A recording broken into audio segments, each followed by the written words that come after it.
जकरिया भविष्यवक्ता की पुस्तक अध्याय 2। जकरिया भविष्यवक्ता की पुस्तक अध्याय 2।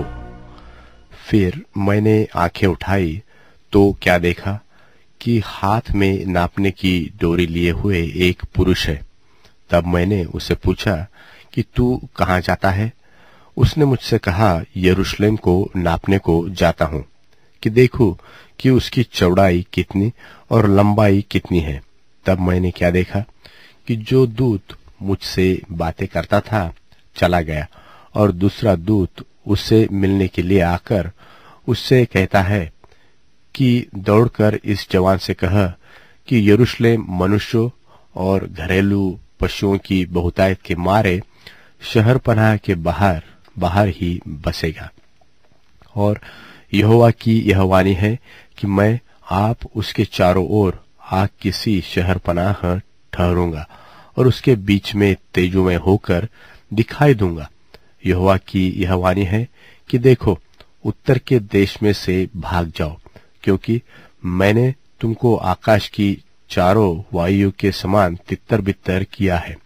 हे बाबुल वाली जाति के संग रहने वाली सियोन, बचकर निकल भाग, क्योंकि सेनाओं का यहोवा यो कहता है कि उस तेज के प्रकट होने के बाद उसने मुझे उन जातियों के पास भेजा है जो तुम्हें लूटती है, क्योंकि जो तुमको छूता है वह मेरी आंख की पुतली ही को छूता है। क्योंकि देखो, मैं अपना हाथ उन पर उठाऊंगा, तब वे उनसे लूटे जाएंगे जो उनके दास हुए थे, और तुम जानोगे कि सेनाओं के यहोवा ने मुझे भेजा है।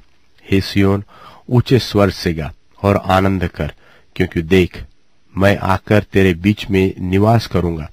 यहोवा की यही वाणी है। उस समय बहुत सी जातियां यहोवा से मिल जाएगी और मेरी प्रजा हो जाएगी, और मैं तेरे बीच में वास करूंगा।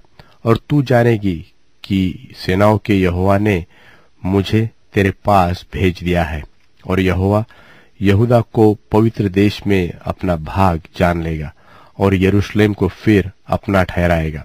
हे सब प्राणियों, यहोवा के सामने चुपके रहो, क्योंकि वह जाग कर अपने पवित्र निवास स्थान से निकला है। पवित्र